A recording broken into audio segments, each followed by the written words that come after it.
제가 봉독하겠습니다. 히브리서 13장 12절에서 16절까지입니다. 그러므로 예수도 자기 피로써 백성을 거룩히 하려고 성문 밖에서 고난을 받으셨느니라.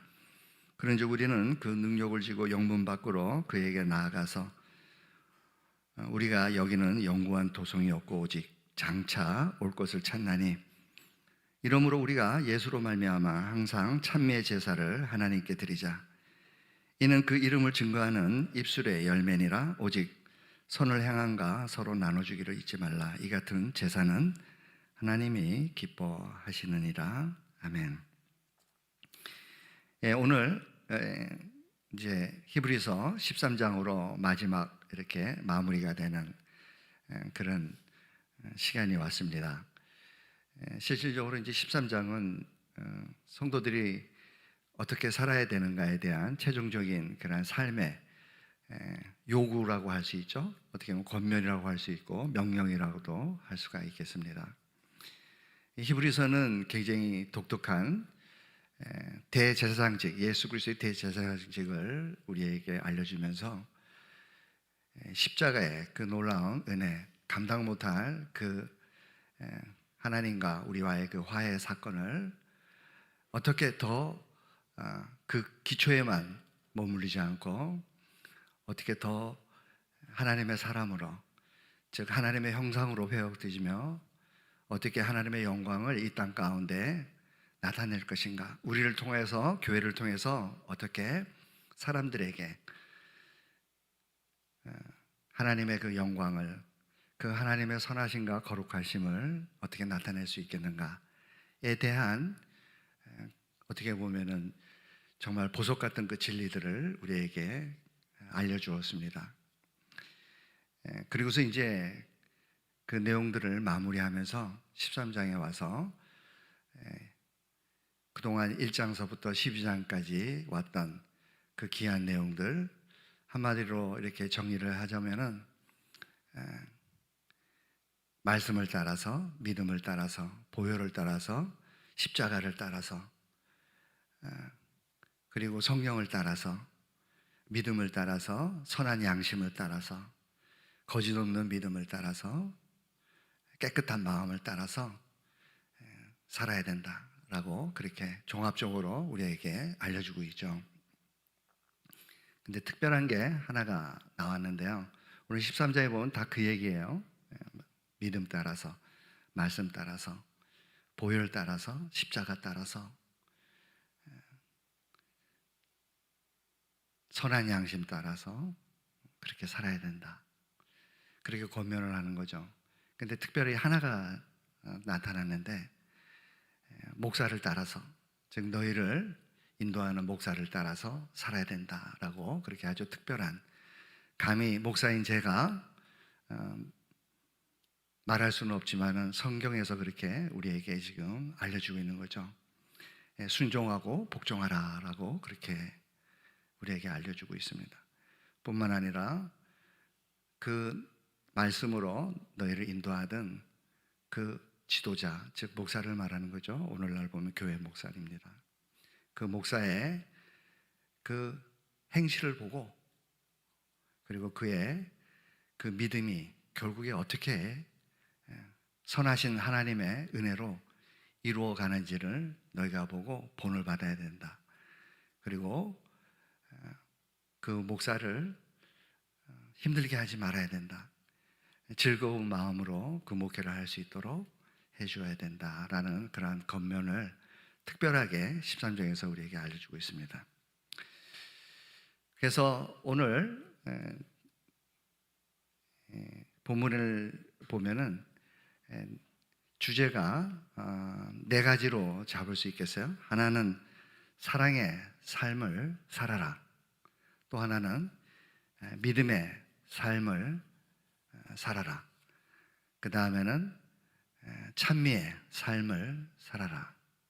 사실 이 찬미의 삶은 우리가 지금 아름다운 이 찬양을 올렸잖아요.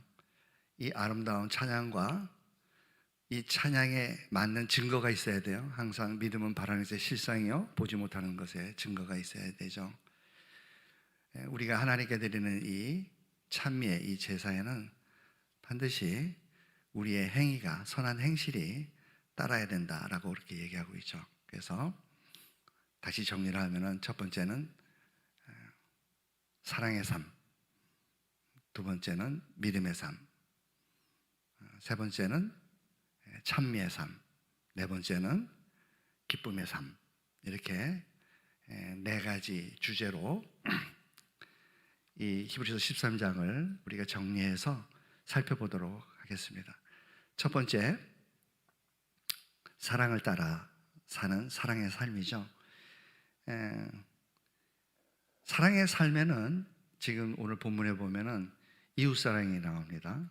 이웃사랑이 나오고, 이웃사랑에 보면은 나그네도 포함되어 있고, 또 손님도, 형제도 그렇게 포함이 되어 있습니다.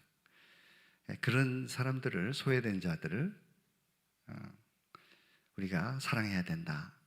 즉 교회 안에 있는 형제 자매들을 사랑할 뿐만 아니라 바깥에 있는 사람들에게도 동일한 그 사랑을 베풀어야 된다라고 우리에게 최종적으로 13장에서 우리에게 그 사랑의 적용에 대해서 우리에게 알려주고 있습니다.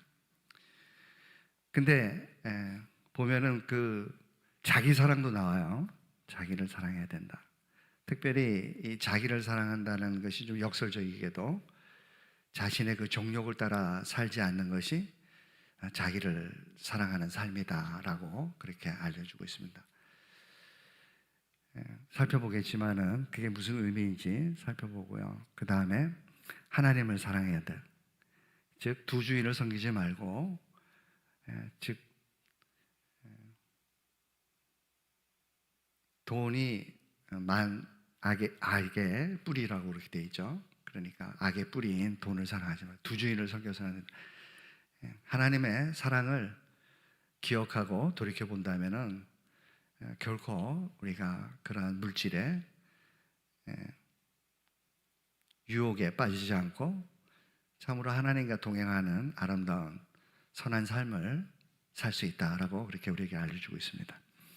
그래서 먼저 이웃사랑 한번 살펴보겠습니다. 히브리서 13장 1절에서 2절 3절까지 읽겠습니다. 시작. 형제사랑을 계속하고 손님 대접하기를 잊지 말라. 이로써 부지 중에 천사들을 대접한 이들이 있었느니라. 그래서 교회 안의 형제고 또 외부에서 들어오는 손님들, 외부 인사들을 또 사랑해야 된다는 거죠. 그런데 자기와 함께 갇힌 것 같이 갇힌 자를 생각하고 자기도 몸을 가졌은 즉 학대받는 자를 생각하라. 힘들어하고 어려워하는 자에 대해서 같은 마음을 가져야 된다는 거죠. 그래서 함께 갇힌 자 같이, 굉장히 중요한 공감이죠. 그러니까 그러든지 말든지 그렇게 생각하지는 않겠지만은 많이 공감들이 부족한 것 같은 건 또 사실입니다. 그런데 성경에서는 우리에게 그렇게 알려주고 있는 거죠.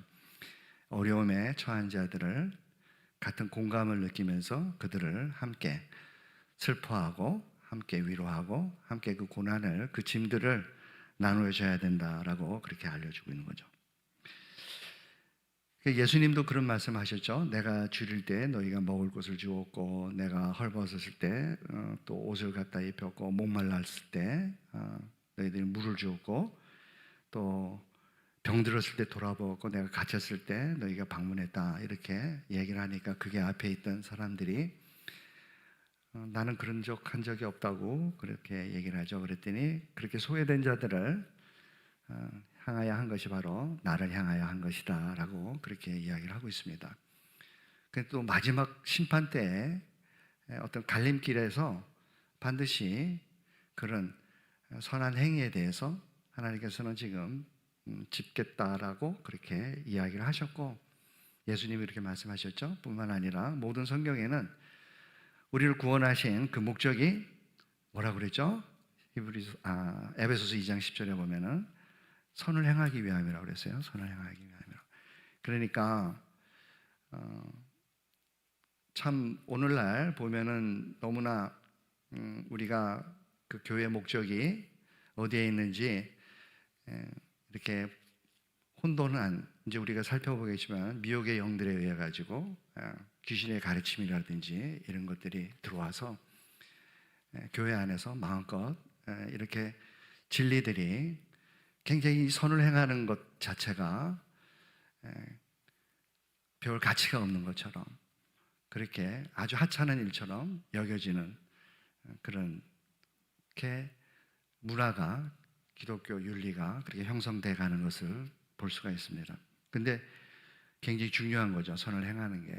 왜 그러냐면은 하나님께서는 아담을 창조하셨을 때 선이라는 개념이 없었어요. 아담은 거룩함과 의로움은 있었어요. 그리고 지혜가 있었죠. 근데 선악과를 먹음으로 말미암아 선악이 생기기 시작했어요. 그렇지만은 아담에게는 이미 선악과를 먹으면서 하나님같이 되려는 악한 자가 되었기 때문에 그에게는 더 이상 선을 행할 수 있는 능력이 없는 거죠. 근데 하나님께서는 재창조를 통해서 우리를 거듭나게 하셔서 첫 아담보다 더 뛰어난 예수 그리스도의 형상까지, 장성한 자의 분량까지 자라나게 하시기 위해서는 반드시 예수님께서 그 선을 이루었던 것처럼 우리 또한 선을 이루도록 인도하셔야만 되는 거죠. 그래서 굉장히 중요한 개념이라는 것을 지금 우리가 1절, 2절, 3절에서 살펴보았습니다. 근데 이제 4절에 가면은 혼인에 대해서 이야기합니다. 다 같이 읽을까요? 4절 시작. 모든 사람은 혼인을 기이 여기고 침소를 더럽히지 않게 하라. 음행하는 자들과 간음하는 자들을 하나님이 심판하시리라. 그래서 하나님께서 참 이 간음과 음행에 대한 죄에 대해서 하나님께서는 반드시 짚고 넘어가겠다라고 그렇게 말씀을 하고 있습니다. 어느 성경이든지 구약서부터 신약에 있는 모든 성경을 보면은 이 음행에 대한 죄에 대해서 아주 강력하게 경고를 하는 것을 우리가 알 수가 있습니다. 요한계시록에 가면은 결단코 너희가 하늘나라에 들어오지 못한다라고 그렇게 마지막에 보면은 계속해서 우리에게 알려주고 있는 거죠. 근데 왜 이것이 자기 사랑과 연결되어 있냐면은 사실 우리의 그 본능이 두 가지가 있습니다. 인간의 본능에는 생존의 본능과 생식의 본능이 있는 거죠.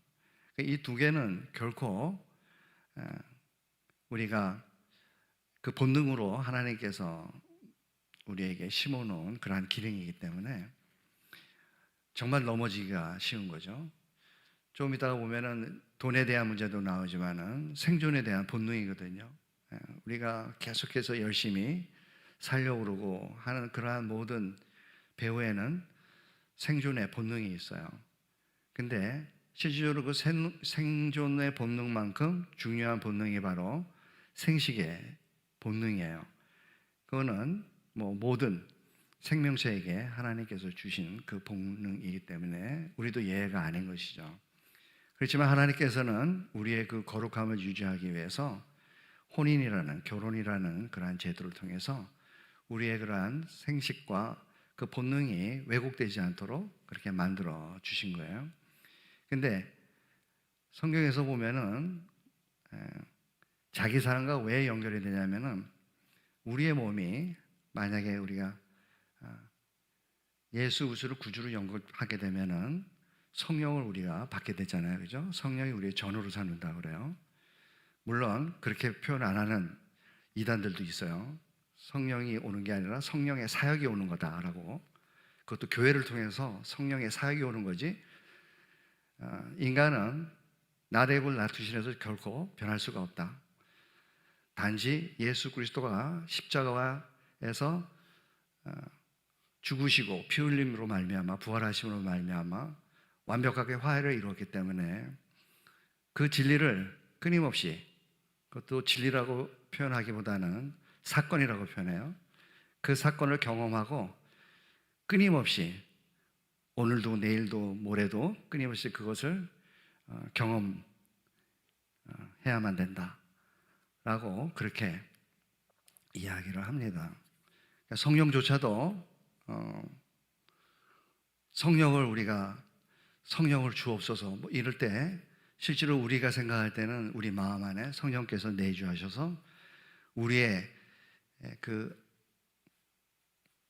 본능들, 그런 정욕들을 성령의 소욕으로 잠재우고 함께 하시면서 우리를 거룩해 하시고 우리가 순종케 하는 그러한 능력으로 성령을 충만하게 해달라고 그러는 게 아니라 교회 안에 성령께서 그 화해의 사역, 즉 십자가에서 돌아가신 그 사역을 우리가 인식하고 그리고 그 교회의 사명인 밖에 나가서 그 화해의 사건을 사람들에게 알려주는 그러한 일들을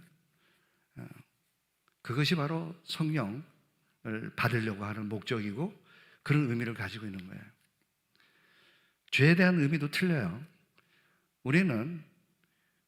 우리가 뭘 보고 죄인인 줄을 우리가 알죠. 하나님께서 뭘 줬죠? 우리가 죄인인 것을 알 수 있도록 율법을 주신 거예요. 그래서 율법이 선하고 거룩하고 의로운 게 그게 죄예요. 근데 전에 말씀드린 그러한 이단이라고 할 수 있는 그 사람들은 죄를 그렇게 표현 안 해요.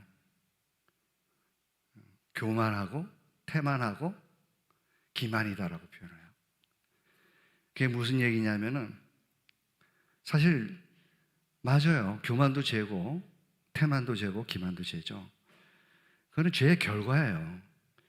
죄는 율법을 지키지 않는 게 죄라고 성경에서는 나오는데 그 사람들은 그렇게 표현을 안 해요. 하나님처럼 여전히 이미 화해가 됐는데도 십자가에서 구원이 이루어졌는데도 그것을 인정하지 않고 끊임없이 계속해서 하나님처럼 살려고 하는 것, 그게 교만인 거예요. 그리고 그 화해 사건에 대해서 알려줘야 되는데 그걸 알려주지 않는 게 태만이고, 그리고 여전히 그러한 알면서도 외면하고 그런 것을 마치 자기 힘으로 살려고 하는 게 그게 기만이고. 그러니까 죄의 개념도 다른 거예요. 믿음 얘기하고 죄에 대해 얘기하더라도 그 개념이 머릿속에 있는 개념이 틀리기 때문에 사실은 우리는 굉장히 혼돈스럽지 않을 수가 없는 거죠.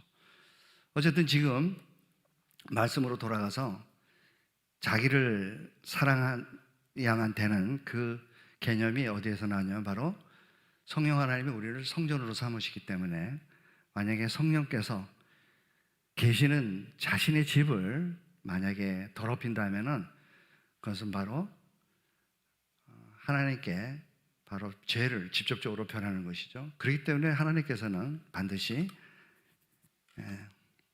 심판하시겠다라고 그렇게 말씀하는 겁니다. 고린도전서 6장 18절에 그렇게 되어 있습니다. 다 같이 우리가 읽겠습니다. 18절 19절입니다. 시작. 음행을 피하라. 사람이 범하는 죄마다 몸 밖에 있거니와 음행하는 자는 자기 몸에게 죄를 범하느니라. 너희 몸은 너희가 하나님께로부터 받은 바 너희 가운데 계신 성령의 전인 줄을 알지 못하느냐? 너희는 너희의 것이 아니니라. 그렇기 때문에 우리는 만약에 우리가 우리의 정욕대로, 즉 우리의 본성대로 살아간다면은, 즉 욕망의 욕구대로 우리가 결정하고 살아간다면은 결국은 이 선을 넘게 되고, 그 선을 넘는 순간 우리는 하나님에게 범죄하는 그런 결과가 되는 것이죠. 우리 몸에게 죄를 짓는 게, 왜냐하면은 몸으로 짓는 죄이기 때문에 그렇습니다. 그래서 성역에서 특별히 자신의 죄인, 자신의 전인, 그 자신의 몸이거든요. 사실은 우리의 몸이 아니라, 왜냐하면 핏값으로 사셨기 때문에 그런 몸을 우리가 함부로 해서는 안 된다는 거죠. 그렇기 때문에 우리는 우리를 사랑해야 되는 거죠. 우리 몸을 정결하게 하고 거룩하게 하고 보존해야만 되는 것이에요. 그래서 지금 우리는 이웃사랑을 살펴봤고, 그 다음에 욕망에 대한 거부로 말미암는 결과로 맞는 자기 사랑을 살펴봤고요. 그 다음에 하나님의 사랑입니다. 5절에 나와 있죠. 시작. 돈을 사랑치 말고 있는 바를 족한 줄 알라. 그가 친히 말씀하시기를 내가 과연 너희를 버리지 아니하고 과연 너희를 떠나지 아니하리라 하셨느니라. 그러니까 돈을 사랑하지 말라는 거예요. 왜냐하면 두 주인을 섬길 필요가 없다는 거죠. 하나님께서 내가 너희를 결코 떠나지 않고 보존하겠다, 책임을 지겠다라는 거죠. 즉 생존의 본능으로 말미암아 너희들이 재물을 쌓아놓고 걱정하고 그러한 탐욕 가운데 모으려고 하는 그러한 모든 것들을 너희가 포기해라. 내가 결코 너희를 버리지 않는다, 떠나지 않는다라는 그런 확신을 주고 있는 거죠. 그러므로 6절입니다. 그러므로 우리가 담대히 가로되 주는 나를 돕는 자신이 내가 무서워 아니하겠노라. 사람이 내게 어찌하려 하노라.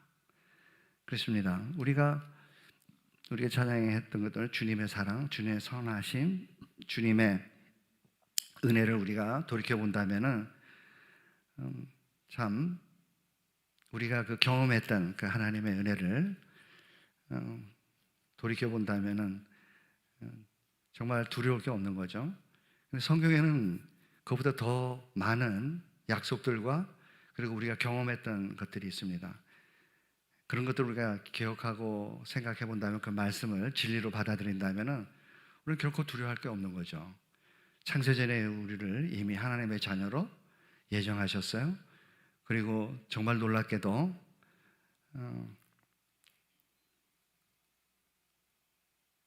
그 육신의 정욕을 따라 마음의 원을 따라서 마음껏 살아가던 저희들을 놀랍게도 부르셔가지고 말씀으로 우리를 깨끗게 하시고 보혈로 깨끗게 하시고 십자가의 도를 깨닫게 하셔서 우리가 인생 가운데 어떻게 살아야 되는지, 무엇을 위해서 살아야 되는지, 우리가 어디서 왔고 지금 어디로 가고 있는지, 우리의 종착역이 어딘지를 깨닫게 하시고, 그리고 아름다운 주님의 몸된 교회에 불러서 계속해서 목사님 말씀을 듣게 하시고 성경 공부를 하게 하고 끊임없이 사랑의 훈련을 배우고, 뿐만 아니라 이 세상 가운데에서는 자신의 어떤 죄성들이 드러나게 하셔서 깨닫지 못하는 우리 죄성들이 시험이나 환난을 통해서 드러나게 하셔서 비록 고통스럽지만은 피할 길을 또 내주시고 깨닫게 하셔서 거룩함을 또 회복하게 하시고, 그래서 또 한 단계 업그레이드 되고 또 살아가고,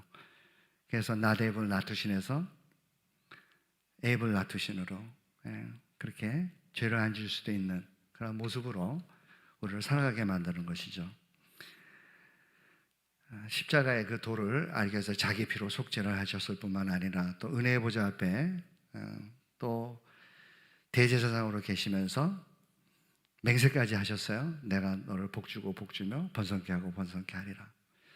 내가 너를 잊어버리지 절대로 안 잊어버리겠다.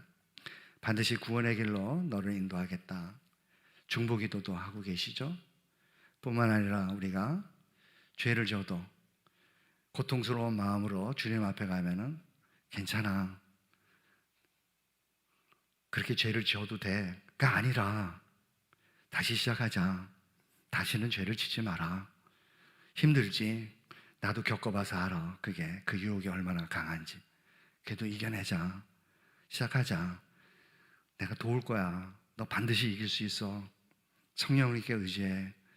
네 소욕도 만만치 않지만 성령님의 소욕도 만만치 않거든.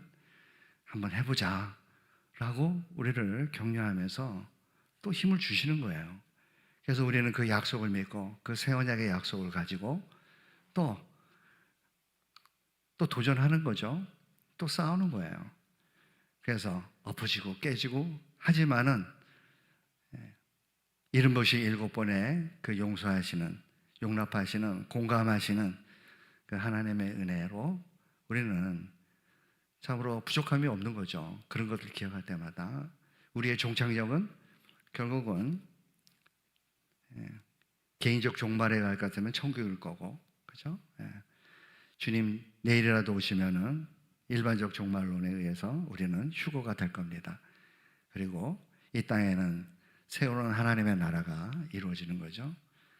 그동안에 우리를 지긋지긋하게 모욕하고 괴롭혔던 그 악의 무리들은 영원한 불못 속에 들어가게 될 겁니다. 이것도 이단들은 인정 안 해요. 하나님이 모든 백성들을 다 구원했는데, 모든 인류를 십자가에서 다 구원을 했는데, 화해를 했는데 무슨 지옥에 들어간단 말인가? 그러면서 그 지옥 이름은 성경에 왜 나와 있냐 물었어요. 그랬더니 그 칼바르트가 뭐라고 얘기했냐면은, 그거는 비존재의 존재야. 참 말장난이죠. 예. 원래 하나님은 그런 거 안 만들었어. 죄도 안 만들었고 지옥도 안 만들었어. 사단도 안 만들었어. 그런데 왜 생겼어? 그게 있다고 왜 성경에는 나와 있어? 이렇게 얘기를 하니까, 그거는 선을 만들다 보니까, 빛을 만들다 보니까 어둠이 지절로 생긴 거야. 하나님은 목적이 어둠을 만드는 게 아니라 어둠이 지절로 생겼어. 하나님이 만든 게 아니기 때문에 그건 비존재야. 없는 허상을 사람들은 있다고 생각을 하는 거지. 그렇게 답변을 하는 거예요. 이거 실질적으로 그게 빠지면은 죄도 없어요. 아까도 말했는데 죄가 교만이고 태만이고 기만으로 바꿔버리잖아요. 게다가 사단도 허상이에요. 비존재인데 존재로 알고 있다는 거예요. 그러니까 처음부터 끝까지 끊임없이 십자가로만 가야 돼요. 교회의 목적도 십자가를 알리는 거고, 나의 거룩함도 끊임없이 십자가를 재인식하는 거예요. 나의 거룩함이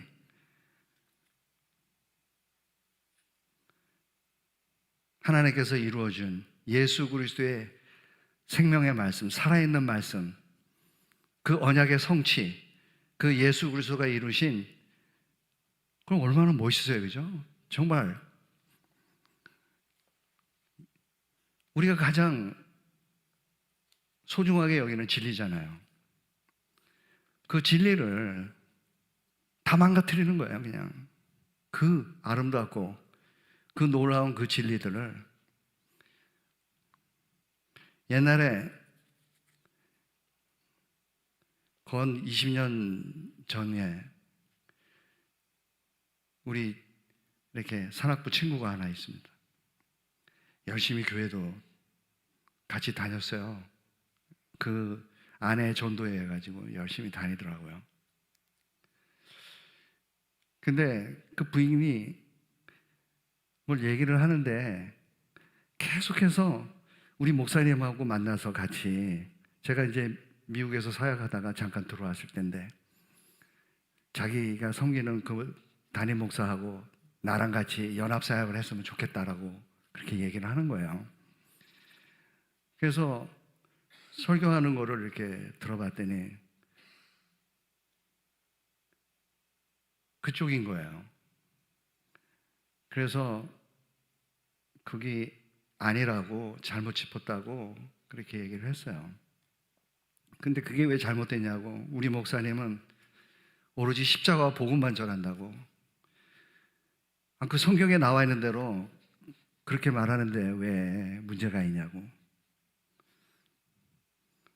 그래서 그 문제가 있는 거라고. 구원이 그렇게 이루어지는 게 아니라고. 구원은 하나님께서 이미 창조 전에 예정하신 대로 갈라놨다고. 선택과 유기가 결정되어 있고, 그리고 그 부르심을 따라서 우리는 죽어 있기 때문에 성령 하나님의 그 선행 은총으로 우리를 중생시켜서, 그래서 우리는 믿음을 고백할 수 있다고. 뿐만 아니라 우리는 믿었던, 우리는 의롭다함을 받고 또 성령을 선물로 받는 거라고. 그래야지 이제 의로움이 우리에게 실제로 나타나고, 그것뿐만 아니라 거룩함도 우리에게 나타나야 되고, 선함도 우리에게 나타나야 되고, 그러기 위해서는 우리가 끊임없이 이 세상 가운데 엎어지고 깨지고 그런 가운데에서 회개도 하고 순종도 하고 울고 불고 주님께 매달리고 그리고 깨닫고 인식하고 자신이 얼마나 지금 문제가 있는지. 근데 그거 다 무너뜨리고 없애버리고 무조건 십자가 화해 사건만 기억하라고. 그 좋은 십자가를 그렇게 마치 부적처럼 미신으로 만들어버리니 그게 얼마나 하나님 앞에서 무서운 일이에요.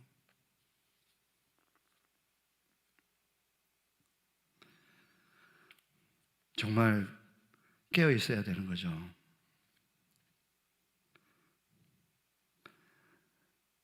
율법의 요구를 우리는 이루어야 돼요.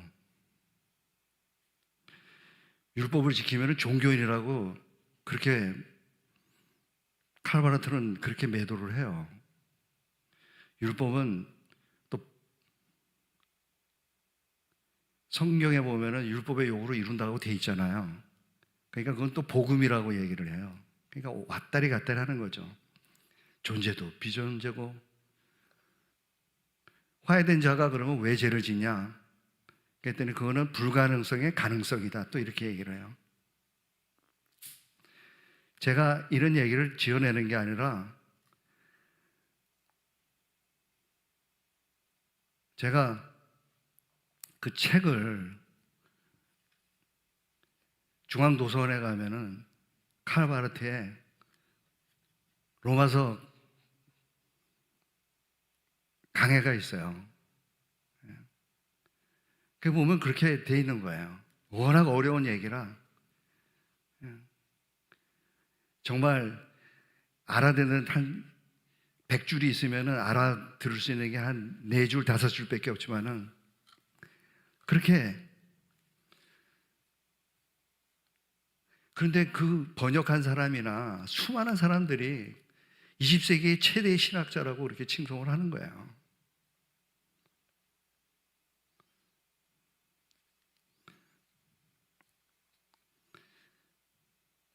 하나님을 사랑을 해야 되는 거죠. 말씀을 사랑해야 되는 거죠. 왜 성경의 말씀을 우리는 말씀에 있는 그 진리가 성령의 통찰력에 의해서 하나님이 주신 믿음에 의해서 그 진리가 내 진리가 되는 거잖아요. 그죠? 근데 그 과정에서 믿음으로 우리는 진리가 그 성경에 있는 글로 된 기록되어 있는 진리가 내 마음의 실상으로 진리가 되는 거거든요. 말씀이 진리가 되는 거예요. 말씀 한자 한자가. 근데 칼바르트는 그렇게 얘기하지 않아요. 살아있는 말씀 예수 그리스도가 진정한 말씀이라고 얘기를 해요. 그리고 믿음은 그 살아있는 그 말씀을 인식하는 것, 그게 믿음이라는 거예요. 살아있는 생명의 말씀인 예수 그리스도가 십자가에서 죽은 거, 부활하신 거, 그 인식하는 게 믿음이에요. 그러니까 다 모든 거를 때려 넣는 거예요, 거기다. 그러니 그러잖아요, 제가. 죄를 어떻게 해결할 건지. 그런 사람들이 율법에서 말하고 있는 그 죄를 어떻게 해결할 건지. 제가 짐작컨대 이 사람들은 계속해서 기도할 때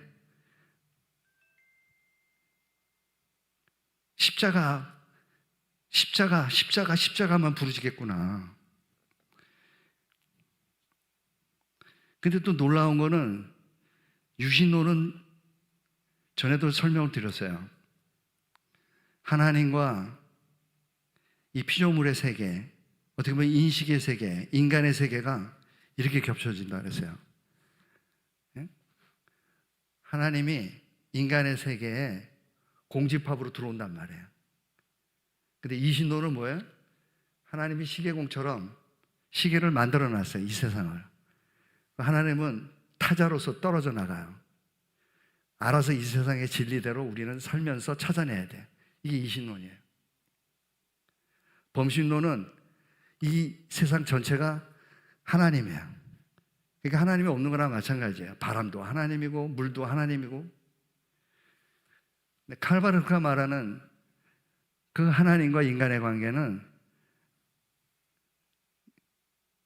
안 섞여요, 절대로. 근데 안 섞이는 것 같아도 접촉만 해, 살짝.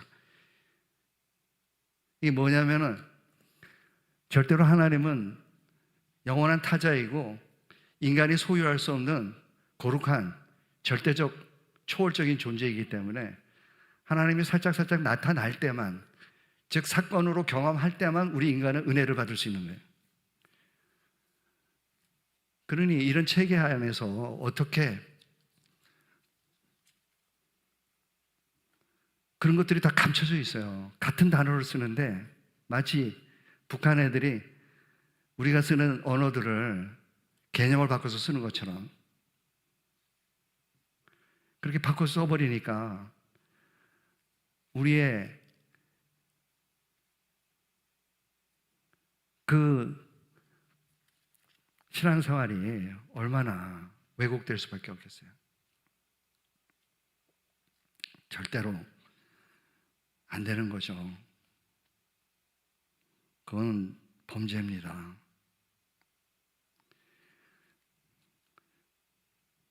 그래도 구원파 구원은 나아요. 왜냐하면 드러내니까. 근데 오늘날 제가 70% 80% 얘기하잖아요. 유명하다는 목사님 설교에는 다 칼바르트의 화해론에 의한 십자가, 그게 다 숨어 들어와 있어요.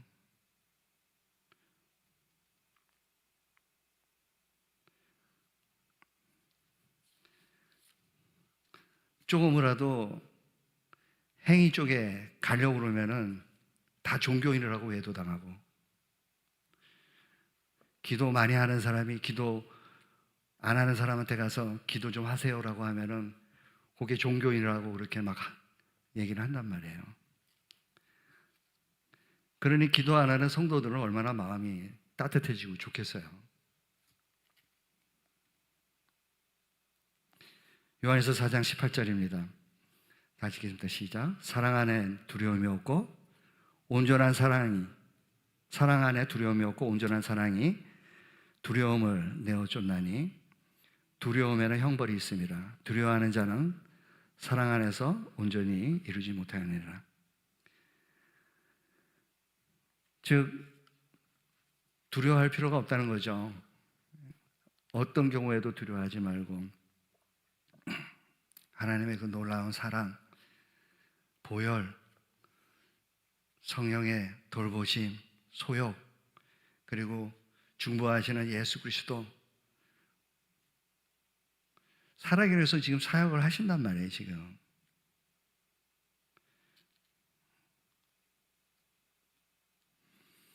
지금도 그 보혈을 사용하셔서 우리를 정결케 하신단 말이에요.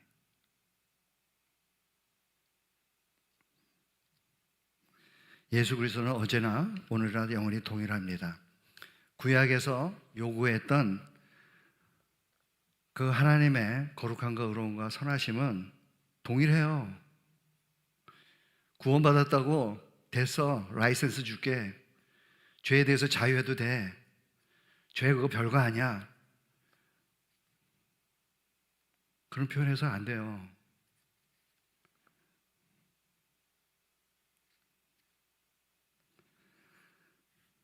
그리고 그 거룩함과 의로움 뒤에는 그 하나님의 공의와 동일하게 자비롭고 은혜롭고 노하기를 더디하시며 오래 참으시는 하나님, 그 하나님이 있단 말이에요. 그래서 우리가 예수 그리스도를 구주로 영접하면은 우리에게는 새 언약의 약속이 우리에게 적용이 된단 말이에요. 그걸 믿고 우리가 신앙을 생활을 해야지. 맨날 예수님이 모든 인류를 구원한 그 화해 사건,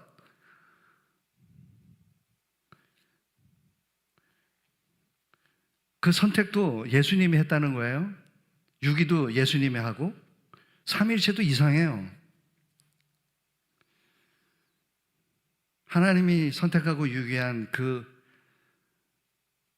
하나님의 작정을 예수님이 그냥 자기 자신에게 유기하고 자기 자신을 선택해 버려요. 그러니 이런 말도 안 되는, 정말 어린아이라도 이해가 안 되는 그런 내용을, 그런 사설을, 성경에도 없는 내용을 만들어서 이야기를 하는데 20세기의 최대의 신학자라고 칭송하면서 그 길을 쫓아간다니. 그리고 성경에는 너무나 반대되는 이야기들을 막 하는 거예요.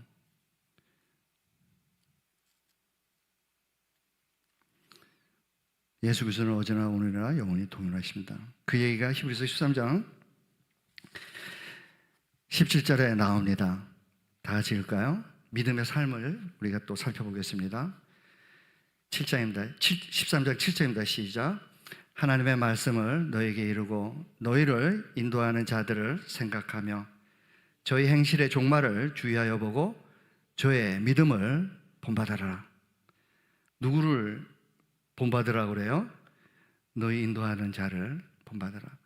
근데 지금 7절이잖아요. 10절 후에 17절에 가면은 너희를 인도하는 자들에게 순종하고 복종하라 라고 그렇게 되어 있습니다. 근데 여기서 뭐라고 되어 있죠? 믿음을 본받아라 라고 그렇게 되어 있어요.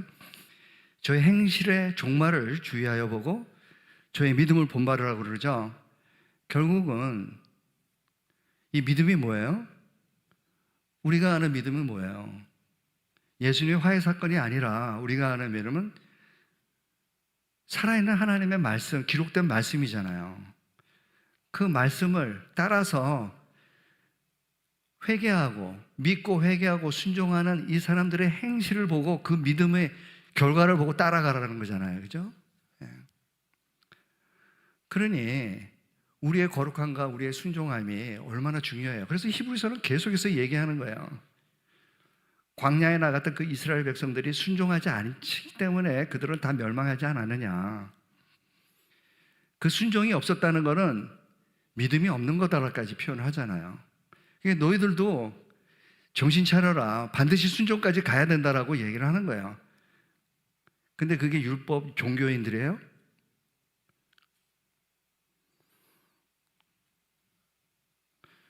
당연히 우리는 능력이 없어요. 로마서에 그렇게 돼 있잖아요. 7장. 사망의 몸 맞거든요. 우리는 죄의 법, 사망의 법에 갇혀져 있어요. 칼바르트는 뭐라고 그래요? 그렇기 때문에 꿈도 꾸지 말라는 거예요. 사망의 법에, 생명의 법에, 사망의 법에, 죄의 법에 갇혀 있는데 뭘 거기서 더 바랄 게 있냐? 화해 사건만 기억해라.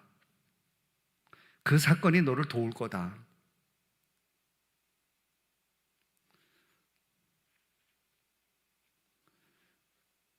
그 사건은 옛날에 한 번만 기억하면 안 돼요? 안 돼. 계속해서 현재도, 내일도, 미래도 끊임없이 그 사건은 절대로 놓치면 안 돼.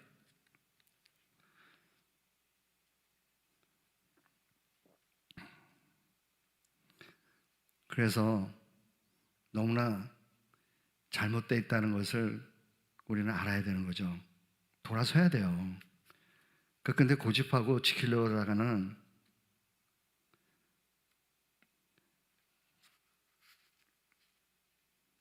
히브리서 13장 8절입니다. 예수 그리스도는 어제나 오늘이나 영원토록 동일하시느니라. 9절이에요. 여러 가지 다른 교훈에 끌리지 말라. 마음은 은혜로서 굳게 함이 아름답고. 여기서 은혜의 보좌 앞에 나와야 되는 거죠. 마음이 어떤 마음이 되죠? 은혜의 보좌 앞에 오면 예수 그리스도의 보혈에 의해서 깨끗한 마음이 되는 거잖아요. 그렇죠? 그래서 거짓 믿음이 아닌 깨끗한 마음이 돼야 되는 거예요. 여러 가지 다른 교훈에 끌려서는 안 되는 거예요. 디모데전서에 보면은 말세에는 이런 일이 일어난다는 거예요. 귀신의 그 거짓 영에, 미혹된 영에 사로잡혀서 그 진리를 왜곡하는 그런 가르침들이 나타날 때 정신 차려라 라고 얘기는 해요. 그리고 거기에 속한 자들은 데살로니가 후서에 보면은 진리를 사랑하지 않기 때문에 그들이 받아야 될 형벌이라고 그래요. 그 거짓 진리에 속해 있는 것 자체가, 그 모여있는 그 상황이 이미 형벌이 떨어졌다는 거예요.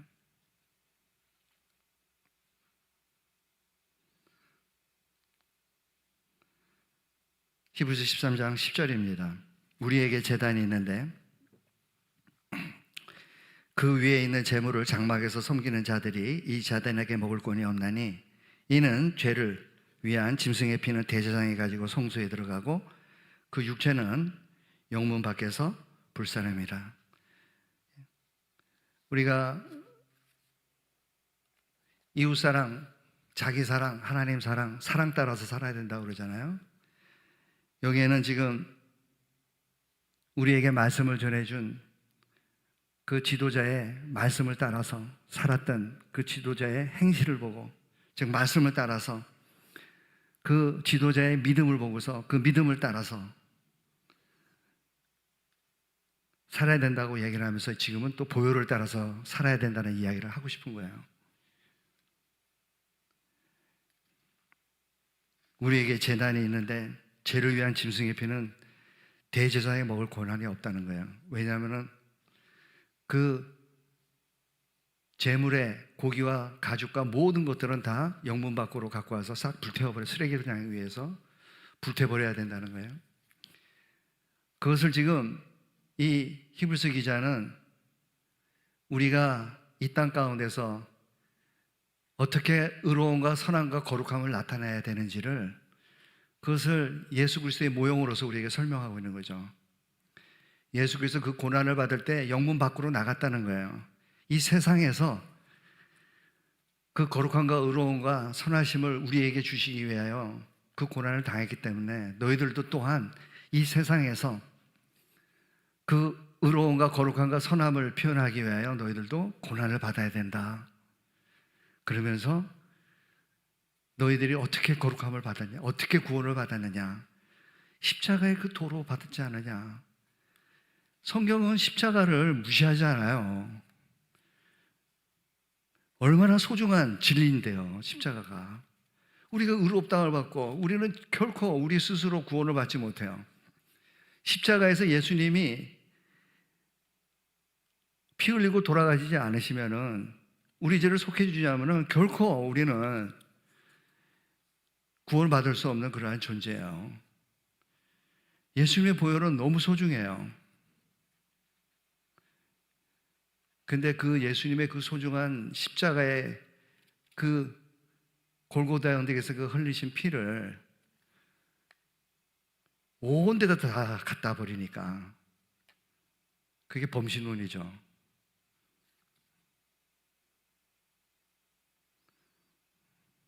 다 예수 그리스도 보혈과 다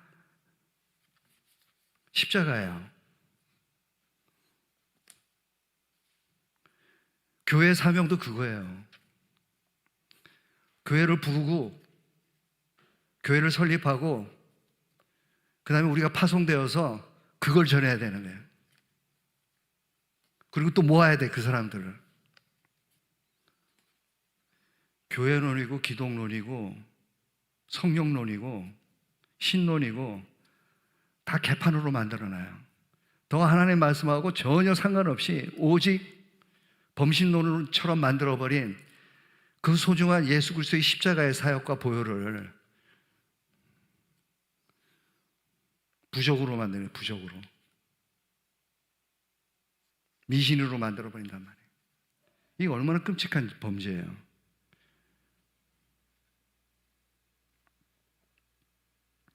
히브리서 13장 12절입니다. 다시 읽겠습니다. 시작. 그러므로 예수도 자기 피로서 골고다의 피로서 십자가에서 흘린 그 피로써 백성을 거룩히 하려고 성문 밖에서 고난을 받으셨느니라. 13절입니다. 그런즉 우리는 그 능력을 지고, 왜 우리가 그 능력을 지죠? 그 능력이 뭐죠? 우리도 예수께서 그 피를 흘렸기 때문에 우리도 우리 피를 흘려야 돼요. 즉 우리도 고난을 각오해야 돼요. 우리 자신을 부인하고 예수님 십자가 지는 게 아니란 말이에요.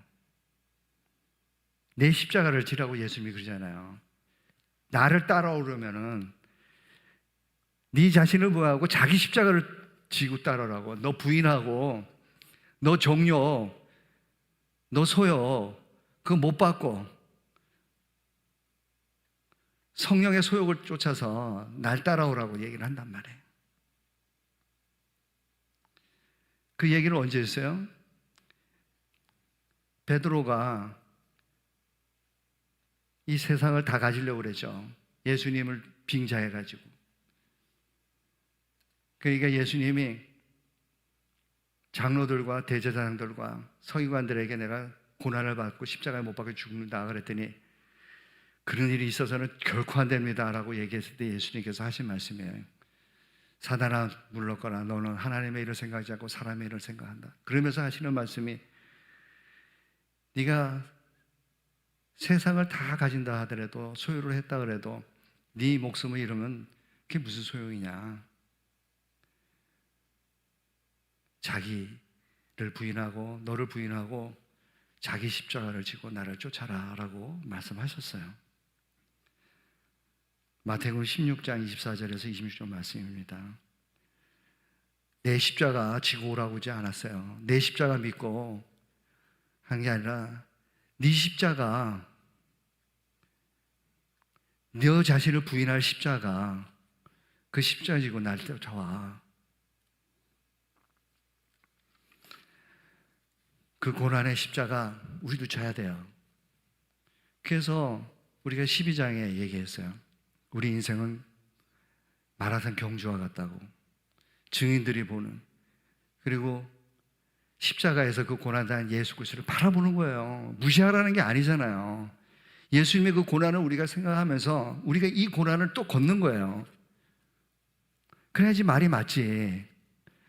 예수님이 십자가에 달린 거하고 내가 지금 죄 짓는 거하고 거룩하게 되려고 하는 거하고 무슨 상관이 있냐고요.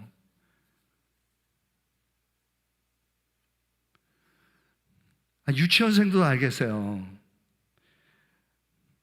예수님이 배부르면 내가 배불러지는 거예요.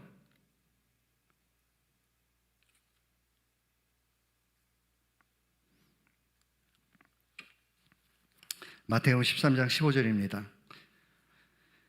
이러므로 우리가 예수를 말미암아 항상 찬미의 제사를 하나님께 드리자. 이는 그 이름을 증거하는 입술의 열매니라. 그러면서 뭐죠? 오직 선을 행함과 서로 나눠주기를 잊지 말라. 이 같은 제사는 하나님이 기뻐하시느니라. 로마서 12장에 말하는 거룩한 산 제사예요. 이게 하나님이 기뻐하시고 온전하신 뜻이 무엇인지 분별해야 되는데 마음을 새롭게 하라는 거예요. 마음을 새롭게 하는. 이 마음을 새롭게 하는 게 또 뭐죠?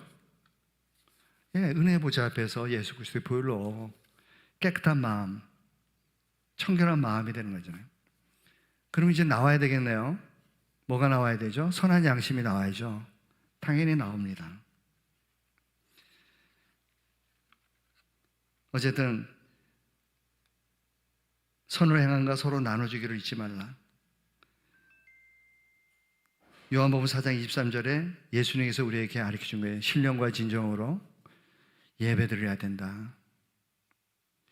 즉 우리가 삶 속에서 일주일 내내 내 십자가 지고 싸우고 거룩하고 의롭고 선한 것을 이루고 성공하면은 성공한 그 기쁨대로 나아서 하나님을 영광을 돌리고 찬양하는 거예요. 제가 영광을 돌립시다 그럴 때 제가 박수를 안 치는 이유가 있어요. 한 번도 안 쳤어요. 영광을 돌리는 게 박수 치는 거에 아니기 때문에 그래요. 오해할까 봐 그런 거예요. 오해할까 봐.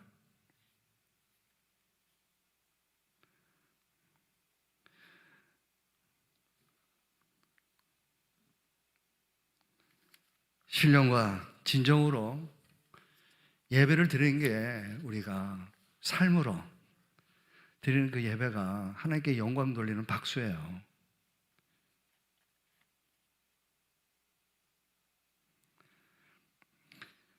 히브리서 13장 17입니다.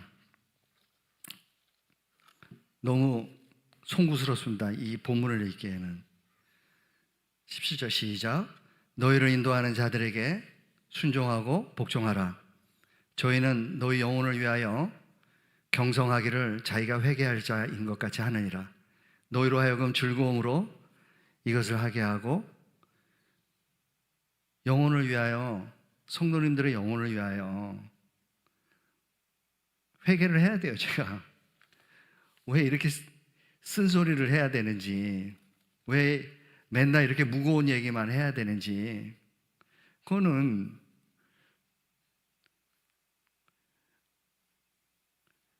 제가 여러분을 사랑하는 최고의 사랑의 표현이 바로 하나님이 주신 거기 때문에 그래요. 에베소 4장에 보면은 교회에 여러 가지 선물을 하나님께서 주셨어요. 그 선물이 바로 목사예요. 그렇기 때문에 제가 제 자신에 대한 내 영혼에 참 너무 비참할 정도로 제 모습이 어려울 때가 많아요. 그래도 이겨내야 되는 거죠. 왜냐하면은 여러분들에게 선물이어야 되니까. 이런 말을 100% 할 자격은 없지만은 그래도 10%는 내가 할 자격을 만들어야지. 포기할 수는 없단 말이에요. 응? 죄의 법, 사망의 법이 있는 게 아니라 그 7장에서 그 무너졌던 그 사도 바울이 예수 그리스도로 말미암아 내가 감사하리로다라고 한 그 이야기는 바로 생명의 성령의 법이 있기 때문에 그래요. 율법의 요구를 이루게 하시기 때문에 나를 통해서 저도 그걸 믿는 거예요.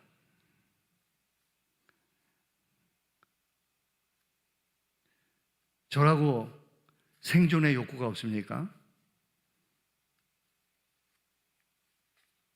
생식의 욕구가 없습니까? 70대고 80대고 사라지지 않아요. 그 욕구는. 그래도 두려운 거예요. 돌아서야 되는 거죠.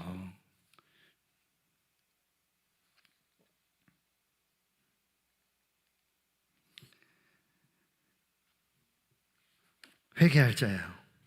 저희로 하여금 즐거움으로 이것을 하게 하고 근심으로 하게 말라. 그렇지 않으면 너에게 유익이 없느니라. 기쁨으로 여러분도 기뻐하고 목사도 기뻐하는 그러한 신앙의 삶을 살아야 되는 것이죠. 선한 양심에 대해서 얘기합니다. 히브리서 13장 18절입니다. 시작. 우리를 위하여 기도하라. 우리가 모든 일에 선하게 행하려 함으로 우리에게 선한 양심이 있는 줄을 확신하노라. 내가 더 속히 너에게 돌아가기 위하여 너희 기도함을 더 원하노라. 목사 따라, 선한 양심 따라, 기도 따라, 그 다음에 영원한 언약의 피를 따라 또 이야기 나옵니다. 히브리서 13장 20절입니다. 시작. 양의 큰 목자이신 우리 주 예수를 영원한 언약의 피로 죽은 자 가운데서 이끌어내신 평강의 하나님이 21절 모든 선한 일에 너희를 온전케 하사 자기 뜻을 행하게 하사 그 앞에 즐거운 것을 예수 그리스도로 말미암아 우리 속에 이루시기를 원하노라. 기도하겠습니다.